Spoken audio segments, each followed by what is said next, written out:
나를 이끄시네. 세상 그 어떤 어려움 속에도 주 은혜로 나를 돌보시며 세상 끝날까지 지켜주시네. 사랑이 나를 이끄시네. 내가 알 수 없는 그곳으로 주의 사랑 나를 돌보시며 세상 끝날까지 인도하시네. 많이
세상 끝날까지 지켜주시네. 사랑이 나를 이끄시네. 사랑이 나를 이끄시네. 세상 갈 수 없는 그곳으로 내가 갈 수 없는 그곳으로 주의 사랑 나를 돌보시며 세상 끝날까지 나를 인도하시네. 세상 끝날까지 인도하시네. 많이 내 아픔 아시며 주님만이 내 마음으로 만지네. 어둠으로 나를 향하시 주님의 사랑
어느 누구도 나를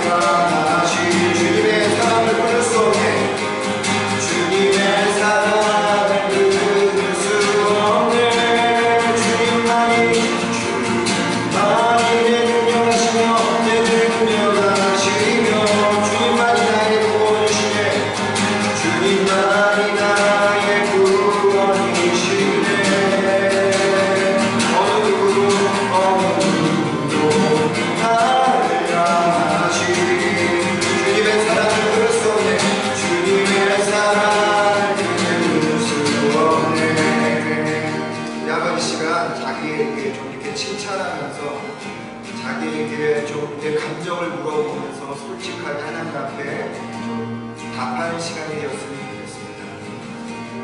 남들을 우리가 칭찬하고 격려하기는 잘하지만 우리 자신들에게 격려하는 그러한 것들은 참 인색하게 한번 그래 수고해서 이 한 주간 동안 하나님 말씀 붙들고 하려고 노력했어. 나의 감정이 하나님 앞에서 언제나 치우치지 않으려고 주님만을 바라보고 나가려고 노력했어. 한번 물어보시고 또 대답하시고 그러면서 혹시나 우리가 어떤 복잡한 마음들이 있다면 그리고 꼬여진 그러한 신사들이 있다면 또 세상으로 인하여서 마음이 불편한 것들이 있다면 정직하게 그것에 대해서 답하고 하나님께서 우리를 인도하시고 또 만져주시는 그분을 우리가 경험했으면 좋겠습니다. 로마서의 말씀처럼 하나님이 우리를 위하시면 누가 우리를 대적하리오라고 이야기했습니다. 그렇습니다. 하나님은 우리의 편이십니다.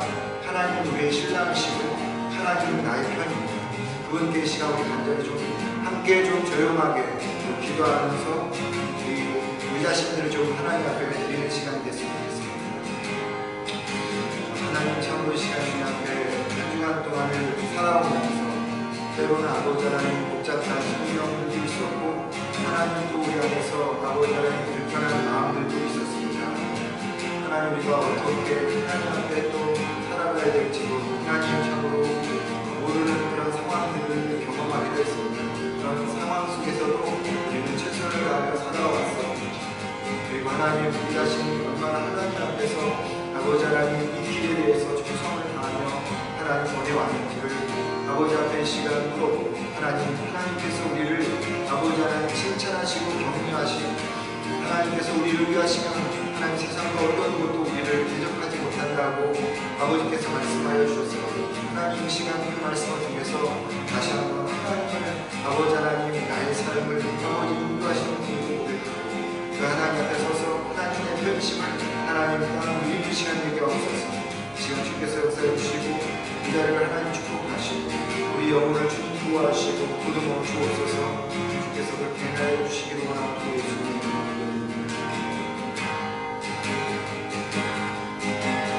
나는 하나님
말씀을 좀 나누도록 하겠습니다. 5장에서 술람미 여인이 처음 가졌던 그 사랑이 흔들리는 모습을 우리는 보았습니다. 열렬했던 처음에 그 사랑과는 대조적으로 어느 날 솔로몬이 좀 늦게 온 것을 대하는 이 술람미 여인의 모습 속에서 이전에 그런 사랑이 아니다라는 것을 우리가 살펴보았고요. 그러한 자신의 행동을 후회한 이 여인이 솔로몬을 찾아 나섰지요. 길에서 만난 여인들에게 자신의 님인 솔로몬이 어떠한지를 11가지 조목조목 이야기하면서 이런 사람을 보았느냐고 물어봅니다. 우리도 그래야겠죠. 눈을 감고도 내 하나님에 대해서 아주 자신있게 확신에 찬 어조로 또박또박 내 하나님은, 나의 하나님은 이러한 분이다 라고 이야기할 수 있는 우리가 되어져야 하겠습니다. 11가지가 아니라 정말 100만 가지 그 이후에 더 이상의 그런 이유를 찾을 수 있는 그런 우리가 되어져야 하겠죠. 하나님과 친밀하다면 그래야 한다는 것입니다. 6장은 이 솔로몬을 찾아 나선 술람미 여인이 솔로몬을 만나는 그런 장면입니다. 그리고 또 술람미 여인이 솔로몬에 대해서 노래하는 그런 내용인데요. 솔로몬이 문 밖에서 사랑하는 이미 나오기를 기다리다가 나오지 않자 어디론가 가죠. 근데 어디로 갔느냐면 2절의 말씀에 보면 그의 동산으로 갔다라고 이야기하고 있습니다. 우리는 4장에서 이미 솔로몬에게는 왕의 동산이 있다라고 말씀을 드렸습니다. 비밀 정원이라고 하는 그 동산이 있는데 솔로몬이 그 동산으로 간 것이죠. 왜 솔로몬이 비밀의 동산으로, 그의 동산으로 갔을까요? 그것은 왕과 술람미 여인과의 사랑의 그 흔적들이 남아있는 곳이었기 때문입니다. 그곳에 가면 술람미 여인에 대한 모든 것들이 남아있는 그 동산이었기 때문에 솔로몬은 다른 곳으로 가지 않고 그 동산으로 가서 그곳에서 여인과 나눴던 사랑, 그 친밀감을 다시 한번 마음에 새깁니다. 솔로몬이 임의 흔적, 술람미 여인의 사랑의 흔적이 남아있는 동산으로 갔다는 말은 어떤 의미일까요? 여인에 대한, 술람미 여인에 대한 사랑이 여전히 남아있다라고 하는 것입니다. 술람미 여인은 이 솔로몬에 대한 사랑이 흔들리고 있었지만 솔로몬은 여인에 대한 사랑이 여전히 변함이 없는 그런 사랑이었기 때문에 자기와 사랑을 나눴던 그 왕의 동산에 가서 사랑에 이미 남겨놓은 그 채취를 그곳에서 누리고 있었다라고 하는 거죠. 남편이 늦은 시간에 들어왔다라고 번거롭게 생각하는 이 여인에 대해서 문을 곧장 열어주지 않는 이 술람미 여인에 대해서 화도 날만 하죠. 내가 너밖에 없어? 나에게는 140명의 그런 왕궁에 있는 그런 첩과 그리고 왕비들이 있단 말이야 하고 그들에게 갈 수도 있잖아요. 아니면 밧세바 어머니 집에 갈 수도 있을 것이고 또 왕궁에 가서 계속 일을 할 수도 있었을 것입니다. 아니면 뭐 어디 놀러 갈 수도 있고 술집에 갈 수도 있고 그런 여러 가지의 상황이 있을 수도 있었는데 솔로몬이 왕의 동산으로 갔다라고 하는 것은 아직도 이 여인에 대한, 술람미 여인은 자기에 대해서 운전박대하고 그리고 차갑게 대하지만 나는 당신에 대한 사랑은 여전하다라고 하는 것을 보여주기 위해서 간 것은 아니겠지만 그것을 느끼고자 동산으로 갔다라고 하는 겁니다. 그걸 어떻게 할 수 있어요? 말씀해 보면 솔로몬이 그곳에서 양떼를 먹이고 백합화를 꺾고 있다라고 성경은 설명하고 있죠. 이 이전 장에서 계속 이 솔로몬이 술람미 여인을 양에 비유하기도 하고 백합화에 비유하기도 했습니다. 그러니까 술람미 여인의 모습 속에서 양의 모습 그리고 백합화의 그 모습을 보듯이 양을 보면 술람미 여인이 생각나는 것이고 백합화를 보면 술람미 여인이 생각나기 때문에 그 동산에 가서 양떼를 치고 그리고 백합화를 꺾어하는 모습을 지금 하고 있다는 거죠. 술람미 여인에 대한 이 솔로몬의 사랑은 정말 지고지순한 사랑입니다. 변질되지 않는, 흔들리지 않는 사랑입니다. 그리고 언제나 먼저 찾아가 기다리는 그런 사랑인 거죠. 아마 이 솔로몬이 왕의 동산에서 그렇게 있었을 때 술람미 여인이 나를 찾아올 거야 라고 생각했을지도 모르겠습니다. 거기에 그들의 기억과 추억이 남아있기 때문입니다. 3절에 여인이 솔로몬을 보면서 나는 내 사랑하는 자에게 속하였고 내 사랑하는 자는 내게 속하였다 이렇게 말하는데요. 이 이야기는 2장 16절에서 했던 말을 어순만 바꿔서 다시 사용하는 것 뿐인데 이 술람미 여인은 솔로몬의 변함없는 사랑을 늦게 깨닫고서 그렇게 고백을 하는 겁니다. 내가 당신에게 속했고 당신은 나에게 속했구나. 아, 이것이 진짜 당신이 나를 바라보는 사랑이구나 라고 생각을 해서 그 변함없는 솔로몬의 사랑을 찾아서 왕의 동산으로 가게 되어진 것이죠. 그러면서 사랑이 회복되어지는 것을 우리가 본문을 통해서 봅니다. 여러분, 우리는 야곱이라는 인생을 참 잘 알죠. 아버지와 형에게서 장자권을 빼앗아서 그리고 형의 분노 때문에 야반도주를 합니다. 외삼촌이 살고 있는 하란이라는 곳, 거의 1000km가 떨어지는 곳을 향해서 야반도주를 해죠. 그렇게 하란으로 가는 도중에 야곱이 루스라고 하는 지역에 머물게 되고 거기서 잠을 잡니다. 잠을 자는 동안 꿈을 꾸는데요. 하늘에서 사다리가 내려와서 천사들이 오르락 내리락 합니다. 꿈을 깬 야곱은 그곳에서 하나님을 만났다라고 그가 그 루스라고 하는 이름을 바꿔서 베델, 하나님의 집이라고 바꾸고 그리고 거기서 제단, 예배를 하나님 앞에 드립니다.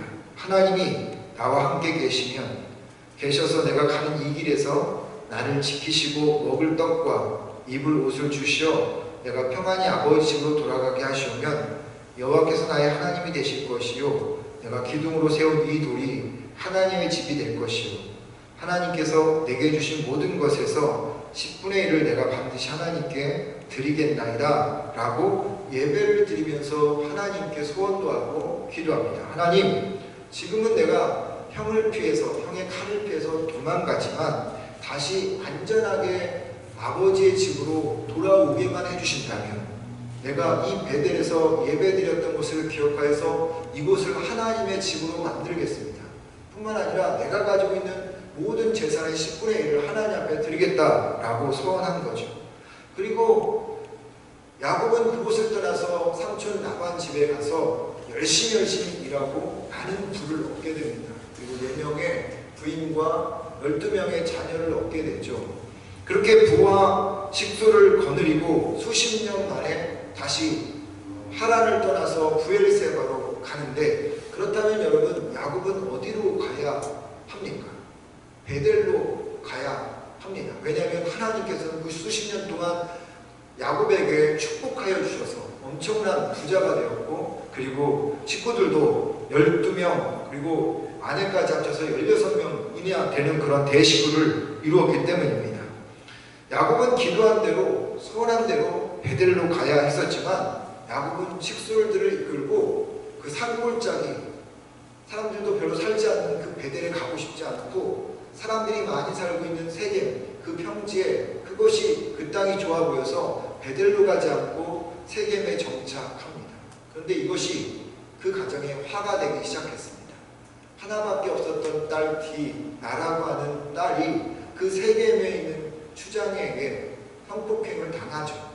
거기서 끝난 것이 아니라 그 불행으로 끝난 것이 아니라 이 야곱의 아들이었던 르우벤과 시므온과 레위가 불법적으로 세겜에 있는 사람들을 다 죽여버립니다. 하나님께서 싫어하는 일을 다 하게 돼버린 거죠. 그때서야 야곱은 깨달았습니다. 아, 내가 왜 이런 어려움을 겪게 됐는지, 하나님 앞에 수십 년 전에 서원하고 기도했던 그곳 베들로 갔었어야 하는데 그냥 내 살기 좋다고 내가 편한 대로 이 세겜에 정착해서 이런 일들이 벌어졌구나 생각해서 그는 베델로 모든 것을 털어버리고 올라갑니다. 그리고 그 베델에 올라가서 제단을 쌓고 예배를 드립니다. 그가 거기서 제단을 쌓고 그곳을 엘베델이라 불렀으니 이는 그의 형의 낯을 피할 때 하나님이 거기서 그에게 나타나셨습니다 라고 이야기합니다. 20여 년 전 야반도주 하였던 야곱에게 나타났던 그 하나님을 야곱은 예배하는데 그곳에서 하나님이 다시 나타납니다. 그런데 우리가 알아야 될 것은 그날 그곳에서 하나님에게 나타난 야곱은 그날만 하나님이 야곱에게 나타난 것이 아니라는 것입니다.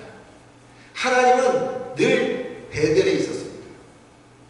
하나님은 서원했던 야곱이 다시 그곳에 오기를 바라는 마음으로 한결같은 마음으로 그곳에서 야곱을 기다리고 있었다고 하는 거죠. 20년 동안 야곱은 하나님을 잊었지만 때로 하나님을 속이기도 했고 하나님을 이용하기도 했지만 하나님은 단 한 번도 야곱을 잊지 않고 그곳에서 기다리고 있었다고 하는 거죠. 하나님의 지고지순한 사랑인데 흔들리지 않는 사랑인데 이 변치 않는 사랑이 누구에게 동일하게 나타나고 있다고요? 그것이 우리에게 동일하게 나타났다고 한다는 것입니다. 언제나 먼저 찾아가시는 하나님, 언제나 늘 기다리시는 하나님, 늘 변함없이 그곳에서 우리를 기다리시는 하나님이라는 것입니다. 집 나간 아들이 돌아오기를 늘 기대하는 마음으로 마을 어귀에서 비가 오나 눈이 오나 바람이 부나 하루도 빠짐없이 그 아들, 둘째 아들을 기다렸던, 탕자를 기다렸던 아버지처럼 때로는 우리는 하나님을 잊기도 하고 영적인 침체에 빠져서 하나님과 멀리했던 때도 있었고 무력하게 우리가 살아갈 때도 있었고 때로는 그 하나님을 이용하기도 했지만 하나님은 늘 그 자리에서 우리를 기다리고 한결같은 사랑으로 흔들림 없는 사랑으로 우리를 지켜보고 계시다라고 하는 것입니다. 마치 솔로몬이 그 동산에서 술람리 여인을 기다리고 있듯이 하나님은 우리를 그렇게 사랑하시는 하나님이라고 하는 것입니다. 여러분, 우리가 어떤 상황에 놓여있든 간에 하나님은 늘 그곳에 있습니다. 하나님께서 우리에게 우리를 향한 손은 늘 접지 않고 계시다라고 하는 것입니다. 술람리 여인은 그것을 경험한 거죠. 여러분, 술람리 여인이 그래서 이렇게 이야기하는 이 3절의 대목, 나는 내 사랑하는 자에게 속하였고 내 사랑하는 자는 내게 속하였다라고 이야기하죠. 나는 내 사랑하는 자에게 속하였고, 즉 솔로몬에게 속하였고 내 사랑하는 자, 즉 솔로몬은 내게 속하였다라고 하는 이 말을 여러분 들으시면서 읽으시면서 어떤 말씀이 연상이 되나요? 이 말씀을 읽다가 문득 요한복음 15장의 이야기가 떠오르더라고요. 요한복음 15장에 여러분 잘 아는 말씀이 있죠. 내 안에 거하라 나도 너희 안에 거하리라. 나는 포도나무요 너희는 가지라. 너희가 내 안에 거하고 내 말이 너희 안에 거하면 무엇이든지 원하는 대로 구하라. 그리하면 이루리라. 그가 내 안에 내가 그 안에 거하면 사람이 열매를 많이 맺나니 나를 떠나서는 너희가 아무것도 할 수 없음이라. 하나님과 친밀해진다는 것은 뭘까요? 내가 하나님 안에 거하는 것이고 하나님이 내 안에 거하는 것입니다. 연합은 서로가 서로에게 머물러 있을 때가 연합이 되어지는 거죠. 서로 붙어 있어야만 하나가 되어지는 것입니다. 떨어진 상태에서는 절대 하나가 될 수가 없어요. 연합이 되어질 수도 없습니다. 그래서 어른들이 그런 말을 하시죠. 몸이 멀어지면 마음도 멀어진다고. 무슨 얘기입니까? 하나가 되어진다는 것, 연합이 되어진다는 것은 친밀해진다는 것입니다. 연합되지 않고 하나가 되지 않으면 절대 친밀해질 수가 없다는 거죠. 가지가 포도를 맺기 위해서 포도나무에 붙어 있어야 하듯이 가지인 내가 나무인 하나님 앞에 거하고 머물고 그리고 붙어 있어야만 하나님과 친밀해집니다. 거기 더하여서 하나님께서 내 안에 거함으로 인하여서 우리는 연합을 이룰 수 있다는 거죠. 하나님 안에서 열매를 맺을 수 있다는 것입니다. 하나님 안에서 열매를 맺는다, 포도나무가 열매를 맺는다, 이 말은 무엇을 말할까요? 저는 서로 닮아간다라고 생각합니다. 열매를 맺는다라는 것은 서로 닮아간다는 것이죠. 하나님의 꿈이 나의 비전이 되어지는 것이고, 예수님의 성품이 나의 성품이 되어지는 것이고, 성령님의 권능이 나의 능력이 되어지는 것, 그것이 열매를 맺어가는 것입니다. 그렇게 열매를 맺어갈 때 우리는 하나가 되어지고 친밀해져 가는 것이죠. 심리학자들에 의하면 지난 과거 동안 나와 5년 동안 맺었던 사람들의 그 성품이 나의 성품이 되어지는 그러한 경우를 많이 발견한다고 합니다. 5년간 맺었던 인간관계가 현재의 성품과 성격을 만들어간다는 것이죠.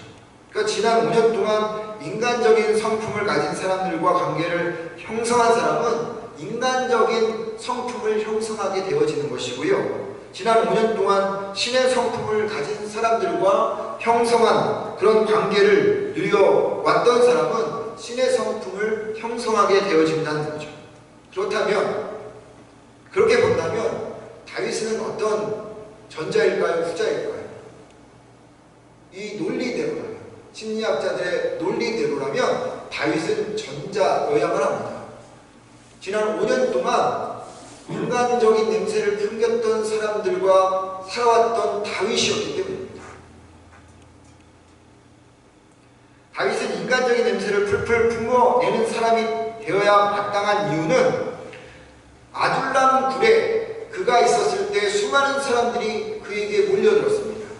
사무엘상 22장 2절의 말씀을 보면 환난당한 모든 자와 빚진 모든 자와 마음에 원통한 자가 다 그에게 모였고, 그는 그들의 우두머리가 되었는데 그와 함께한 자가 400명 가량 되었더라 라고 했습니다. 아둘람 굴에 다윗을 찾아온 사람들이 400명인데 그 사람들이 어떤 사람들이었다고요? 마음에 원통한 자였고 빚진 자였고 환난당하는 사람이었습니다. 불만이 가득했고 공고했던 사람이었고 빛에 시달렸고 고난에 찌든 사람들이었습니다. 분노하고 불의하고 불안하고 초조하고 무지하고 난폭했던 무감각했던 사람들이 다윗과 5년 이상을 같이 지냈습니다. 그렇다면 그들과 5년을 지냈던 다윗의 성품은, 성격은 인간적인 냄새를 풀풀 품어내는 사람이 되어줘야 마땅합니다. 그런데 다윗은 인간적인 성품을, 그런 냄새를 풀풀 풍기는 사람이 되었을까요? 그렇지 않습니다. 반대였습니다. 오히려 하나님의 신의 성품을 드러내는 사람이었죠. 우리가 잘 아는 것처럼 사울을 대할 때도 하나님의 기름 부으신 자를 건드리지 않겠다고 하는 다른 주변의 사람들이 이때다라고 이야기했을 때 다윗은 건드리지 않는 그런 신의 성품을 가지고 있었다고 하는 것입니다. 그렇다면 다윗이 어떻게 그런 영향, 그 사람들로부터 영향을 받지 않았을까요? 다윗은 하나님의 임재 앞에서 날마다 머물러 있었기 때문입니다. 나무인 하나님에게 가진 다윗이 늘 붙어 있었기 때문인 거죠. 하나님이 다윗 안에 머물러 있었고 다윗은 하나님 안에 머물러 있었기 때문에 다윗은 하나님과 친밀해졌고 하나님을 닮아갔고, 그래서 신의 성품을 맺게 되어진 것이죠. 400명이 한 사람에게 영향을 준 것이 아니라 한 사람이 400명에게 영향을 준 것입니다. 내 사랑하는 하나님께 속하고 하나님이 내게 속할 때 하나님과 친밀해지고, 친밀해지면 열매를 맺게 되고, 열매를 맺게 되면 닮아가고, 닮아가면 하나님의 사람이 되어서 선한 영향력을 끼칠 수 있는 다윗과 같은 사람이 되어진다는 것이죠. 이것이 1절과 3절에서 1절부터 3절에 나오는 이 술람미 여인의 모습인 겁니다. 4절부터 9절까지는 솔로몬이 이제 술람미 여인을 대하는 태도, 시각인 건데, 이 9절에서 4절로부터 9절에 술람미 여인을 향한 솔로몬의 표현 두 가지가 아주 중요하게 나옵니다. 두 가지를 살펴보면 첫 번째는 두 지명이 나옵니다. 디르사와 예루살렘이라고 하는 지명을 빗대어서 솔로몬이 술람미 여인이 마치 디르사와 그리고 예루살렘 성 같다라고 표현합니다. 디르사라고 하는 뜻은 즐거움이라는 뜻이에요. 사마리아가 북이스라엘의 수도가 되기 전에 약 40년 동안 초기 북이스라엘의 40년 동안의 수도였던 곳이 디르사입니다.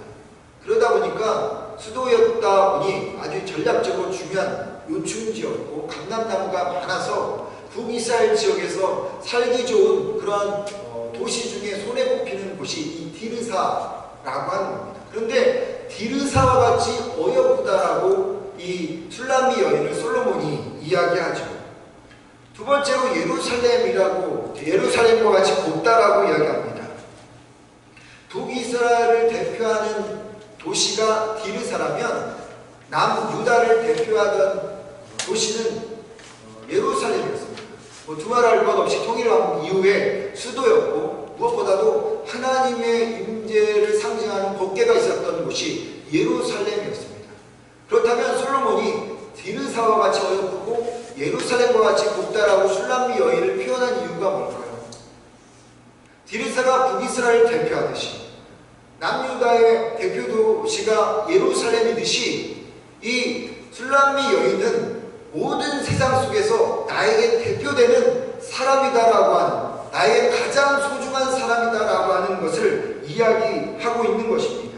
그런 시각이 바로 2장에서 이미 한번 설명드렸는데요. 시편 8편 3절과 4절에서 주의 손가락으로 만드신 주의 하늘과 주께서 베풀어 두신 달과 별들을 내가 보니 사람이 무엇이기에 주께서 그를 생각하시며 인자가 무엇이기에 주께서 그를 돌보시나 이까라고 천사가 하나님께 불만을 갖고 반문합니다. 하나님, 왜 하나님이 만드신 창조물 중에는 저렇게 멋진 하늘도 있고요, 해도 있고 달도 있고 별도 있고 이 우주 만물 정말 위험하고 너무나도 멋진 피조물들이 너무너무 많은데 헤아릴 수 없는데 정말 하찮을 것 없는, 정말 볼품도 없는 저 인간에게 왜 그렇게 신경 쓰세요?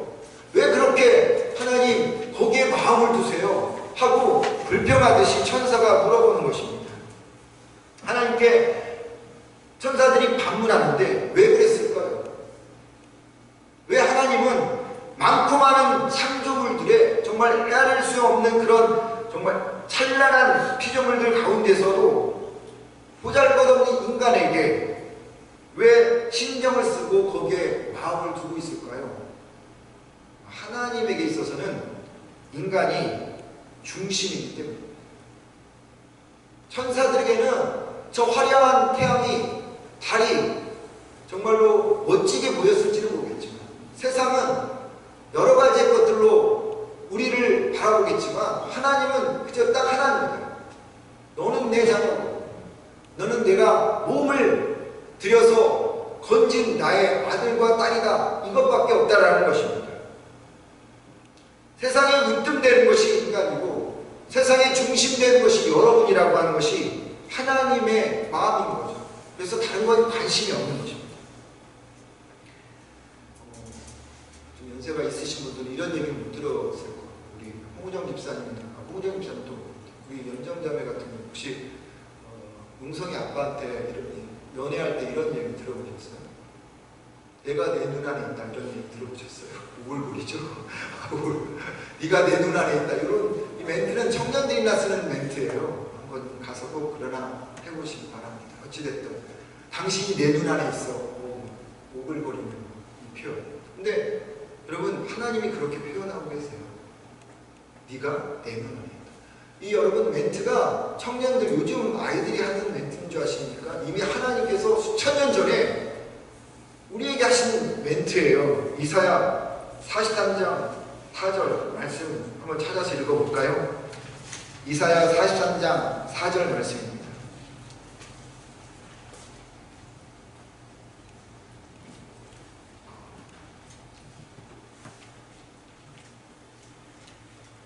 이사야 43장 4절 말씀 같이 읽어보겠습니다. 시작. 내가 내 눈에 보배롭고 존귀하며 내가 너를 사랑하였은지, 그것까지는 내가 내 눈에 보배롭고 존귀하며 내가 너를 사랑하였은지, 내가 내 눈에 있다, 내 마음에 있다, 내 중심에 있다, 이것이 하나님의 표현인 거죠. 여러분, 그러고 보면 하나님 되게 유머러스한 분이시고요, 재치가 풍부하신 분이시고 사랑이 엄청나신 분이세요.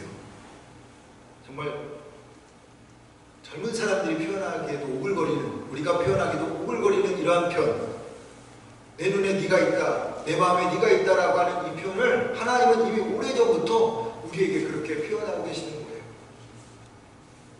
하나님이 여러분들 이름 한 사람 한 사람 보면서 너는 내 마음에 있다, 내 눈에 있다, 내 눈에 들어와도 아프지 않다 할 정도로 주님께서는 우리를 그렇게 바라보신다고 하는 것입니다. 여러분, 그러게 우리는 하나님 앞에서 정말 자부심을 가지고 살아가야 될 그런 사람들인 거죠. 하나님이 우리에게 그렇게 말씀하십니다. 내 눈에 네가 있다. 여러분, 이것이 우리를 지탱하게 하는 힘이라고 하는 것이고 이 세상을 살아가게 하는 원동력이 되어지는 것입니다. 솔로몬이 술람미 여인을 그렇게 본 것이죠. 디르사라고 이야기하고 예루살렘이라고 표현한 것은 네가 내 눈에 있다, 너밖에 안 보인다, 내 마음의 중심이 너다라고 이야기를 하는 것입니다. 두 번째 표현이 또 하나 나오는데 8절과 9절의 말씀입니다. 왕비가 60명이요 후궁이 80명이요 시녀가 우수하되 내 비둘기 내 완전한 자는 하나뿐이구나 라고 이야기합니다. 여러 왕비와 후궁을 비교하면서 술람미 여인이 완전하다 이렇게 말합니다. 솔로몬의 이 아내 모든 사람 하는 사람이 몇 명이라고 했죠? 1000명이라고 이야기를 합니다. 열왕기상 11장 3절에 보면 확실하게 명시하고 있어요. 솔로몬의 후궁이 700명이고 첩이 300명이라고 이렇게 명시하고 있습니다. 근데 8절 말씀을 보면 후궁이 60명이고 왕비가 60명이고 후궁이 80명이라고 하는 거 봐서는 솔로몬 치세 초기에 아마 이 아가서가 기록된 것 같아요. 솔로몬 입처럼 많은 부인을 두었어요. 근데 여러분과 오해하지 말아야 할 게 하나 있는데 많은 사람들이 가끔 솔로몬이 1000명의 그런 아내를 두었다면 야 정말 부럽다라고 이야기를 하는 사람들이 있는데 솔로몬이 여러분 카사노바 같은 그런 남부군은 아니라는 것입니다. 1000명이 있었지만 그 1000명을 다 사랑한 건 아니에요. 왜냐하면 솔로몬은 대부분 많은 경우 정략적인, 우리 옛날에 그런 나라들이 그렇잖아요. 정략적인 결혼이 많았잖아요. 솔로몬도 정략적인 결혼을 많이 했어요. 통일왕국이긴 했지만 소국이었어요. 작은 나라였고 주변의 나라와 얽히고 설킨 나라가 이스라엘입니다. 예를 들어서 이집트, 모압, 암몬, 에돔, 시돈, 헷 이런 여러 나라들과 이게 얽히고 설킨 정치적인 관계가 있단 말이죠. 그나라들과 잘 지내야 됩니다. 왕으로서 내 민족을 사랑하는 그런 마음으로 그 나라들과 싸우지 않도록 잘 이제 화해하고 지내야 되는데 그런 방법 중에 하나가 뭐냐면 그 나라의 공주들과 그 나라의 사람들과 결혼하는 것이었습니다. 물론 하나님의 그 뜻을 의지하지 않고 사람들의 힘을 의지하여서 왕비들을 데려왔고 그 왕비들이 우상을 가지고 들어왔고 그 우상 때문에 남북이 나누어지는 그리고 패망하는 단초를 제공하긴 했지만 솔로몬은 그래도 나라에 대한 생각이 있었다는 거죠. 방법은 잘못됐지만 정치적인 그런 결혼으로 인하여서 1000명이나 됐습니다. 그런데 여러분 그 1000명을 그렇게 정치적으로 결혼했기 때문에 정략적으로 결혼했기 때문에 다 사랑했을까요? 다 사랑하지는 않았을 겁니다. 정말 사랑했던 사람도 있었겠고 정치적으로 데려온 여인들도 있었을 것인데 그런데 오늘 솔로몬이 그 이야기를 합니다. 내 비둘기 내 완전한 자는 하나뿐이다. 후궁이 왕비가 60명이고 후궁이 80명인데 그 중에 내가 사랑하는 사람은 한 사람밖에 없다라고 이야기를 하는 거예요. 그게 누구요? 술람미 여인이라고 하는 것입니다. 솔로몬이 그 140명이나 되는 이제 아내가 있었음에도 불구하고 술람미 여인만이 내 완전한 자라고 하는 이 말 속에서 우리는 중요한 영적인 깨달음을 하나 얻어야 됩니다. 그것은 신랑과 관계가 되어 있는 사람들은 많지만 신랑이 사랑하는 사람은 한 명밖에 없다라고 하는 것입니다. 솔로몬이 많은 부인이 있지만 참 신부는 술람미 여인 하나였던 것처럼 마찬가지로 하나님과의 관계에 있는 사람들은 많지만 하나님께 속해 있는 있는 사람은 많지 않다라고 하는 것을 이 이야기 속에서 우리는 깨닫게 된다는 거죠. 하나님을 안다고 하지만, 하나님의 자녀라고 말하지만 정작 하나님을 제대로 알고 하나님의 자녀로 살아가는 사람은 그리 많지 않다라고 하는 것을 이야기해 주고 있는 거죠. 하나님에 관하여서는 알지만 하나님을 경험하여 살아가는 사람은 많지 않다라고 하는 것을 이야기합니다. 요즘 가장 핫한 차가 테슬라 전기차죠. 아주 이쁘게 나온 그 차. 여러분 테슬라에 대한 이야기 많이 들었죠. 주식이 거의 몇십만 원 되는 그런, 한 번씩은 다 들어보셨을 것이고, 그리고 일론 머스크가 CEO 한번 충전하면 480km 달리고 자율주행도 되고, 그래서 요즘 한 5만 불 정도 되는 그런 테슬라 전기차를 사려고 하는 사람들도 많이 있죠. 여러분 우리는 이런 테슬라 전기차에 대해서 많이 듣고 압니다. 정보로 압니다. 그러나 여러분 정보로 안다 해서 그것을 다 하는 건 아니에요. 직접 타봐야지만 그 차가 좋고 나쁜지를 알 수 있듯이 많은 사람들은 성경을 압니다. 충분히 압니다. 심지어는 여러분 안티크리스찬이라고 하는 사람들을 보면 오히려 우리보다 더 성경 지식이 정말 해박한 것을 볼 수도 있어요. 그런 정보를 가지고 하나님을 비판하고 또 기독교를 비판하죠. 그러나 그런 사람을 기독교인이라고 이야기할 수 있습니까? 그런 사람들이 구원받았다고 이야기할 수 있을까요? 우리는 그 사람들을 기독교인이라고 말하지 않고 그 사람들이 구원받았다라고 말하지 않는 이유는 뭘까요? 그들이 하나님에 대해서 알고 정보를 가지고 있음에도 불구하고 그렇게 말하지 않는 이유가 뭘까요? 하나님을 경험해 보지 않았기 때문에, 하나님을 체험해 보지 않았기 때문에 그들을 구원받은 자라고 이야기할 수 없고 그들이 기독교인이라고 말할 수 없다라고 하는 겁니다. 하나님을 경험하고 체험한다는 것은 하나님과 친밀함으로 들어갔다는 겁니다. 친밀함은 절대 정보로 이루어지는 것이 아니에요. 여러분이 아무리 성경 지식이 해박하다 해도 하나님과 친밀해진 관계로 들어갈 수가 없어요. 그건 길로 인도할 수는 있지만 그 관계에 들어가도록 맺어주는 역할을 할 수는 없다라고 하는 겁니다. 깊은 연합이나 경험할 때는 비로소 여러분 친밀감이 얻어지는 거죠. 사람들이 하나님의 신부라고 착각합니다. 오랜 신앙생활을 했기 때문에 그렇습니다. 하나님에 관하여서 많이 배웠기 때문에 그렇습니다. 그래서 자기는 하나님의 신부라고 생각합니다. 그렇습니까? 하나님의 신부가 되어지는 것은 하나님을 경험해야 되는 거죠. 부부가 한 몸이 되어져서 서로가 진짜 부부가 되어지는 것처럼 하나님과 내가 일치가 되어지는 거죠. 신인 일치가 합일이 되어져야 한다는 것입니다. 솔로몬들에게 수많은 아내가 있었지만 여러분 그들은 다 서류상의 아내일 뿐입니다.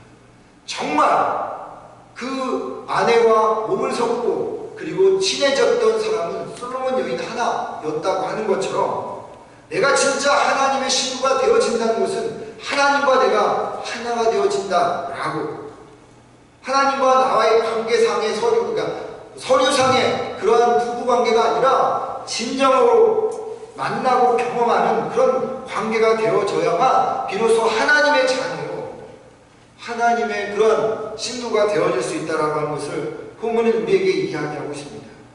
140명의 그런 아내가 있어도 술람미 여인 한 사람이 솔로몬의 진정한 참 신부이듯이 여러분 우리가 하나님 앞에 속해 있다 하더라도 그저 지식적으로 하나님에 관하여서 만나면 절대 하나님의 신부가 될 수가 없습니다.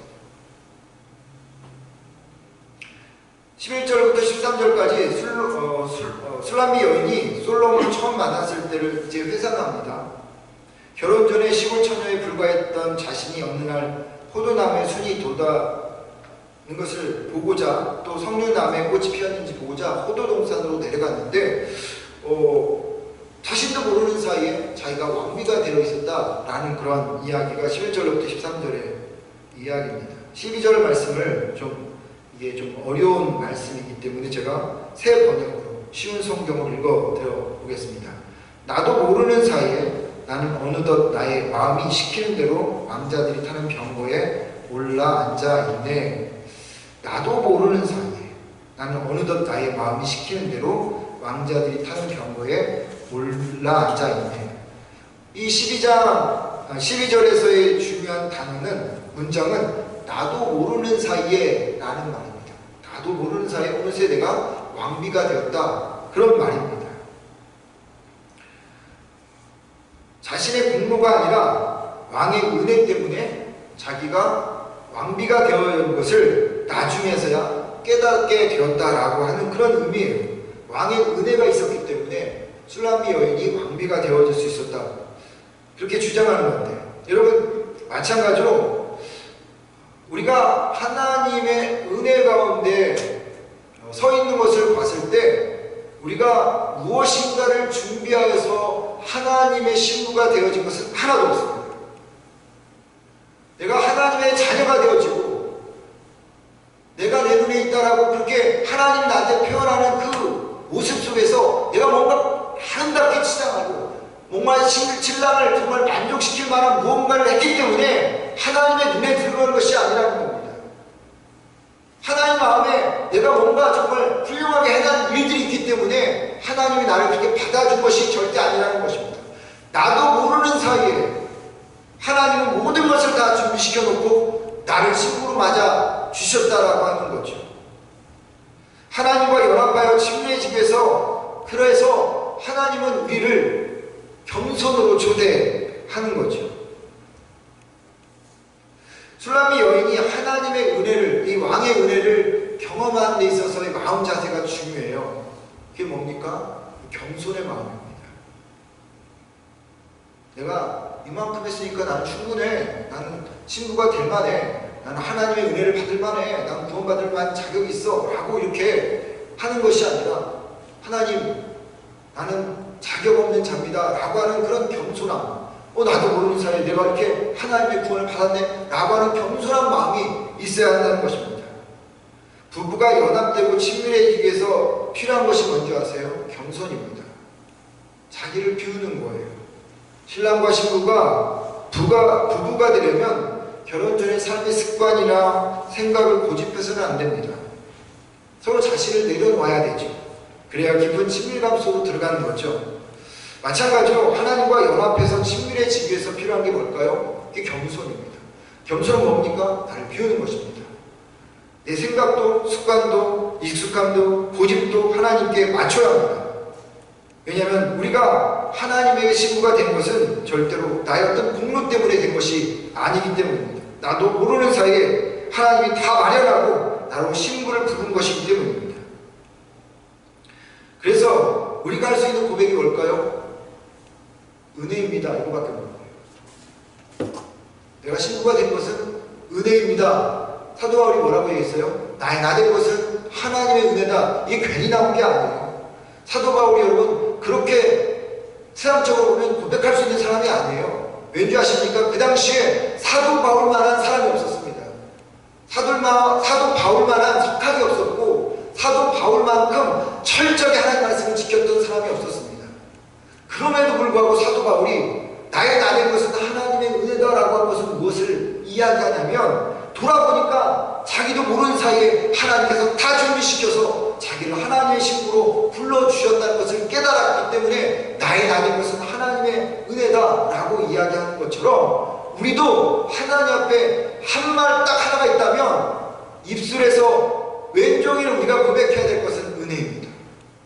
은혜입니다. 하나님 그래서 은혜입니다. 그 은혜입니다를 고백한다고 하는 것은 쉽지 않아요, 여러분. 나를 비우지 않으면, 내가 겸손해지지 않으면 절대 은혜입니다라고 얘기할 수 없어요. 조금만 내 의가 있으면 여러분 은혜입니다라는 말이 나올 수 있을까요? 없어요. 싸우게 되죠. 나를 왜 안 알아줘? 불편하고 부닥치게 되어 있어요. 그런데 내가 내려놓아지고 나의 모든 것들이 다 하나님 앞에서 아무것도 아니다라는 것을, 정말로 배설물이라는 것을 경험하게 되어진다면 겸손하게 되어지고 은혜입니다 고백할 수가 되어지는 것이죠. 그러기에 우리가 하나님 앞에서 나를 비워야 합니다. 내 것들을 내려놔야 합니다. 신랑이신 하나님께 맞춰야 됩니다. 그래야 서류상의 부부가 아니라 진짜 부부가 되어지는 것입니다. 우리가 이 한 주간 동안 하나님 앞에서 삶을 살아가는데 실제적인 부부가 되어지도록, 서류상의 부부가 아니라 정말 실제 부부가 되어질수록 우리의 마음의 겸손함을 가지고 하나님 앞에서 나를 비우는 시간이다. 그래서 기쁨과 행복으로 하나님의 신부로 살아가는 여러분과 제가 되길 주의 이름으로 축원드립니다.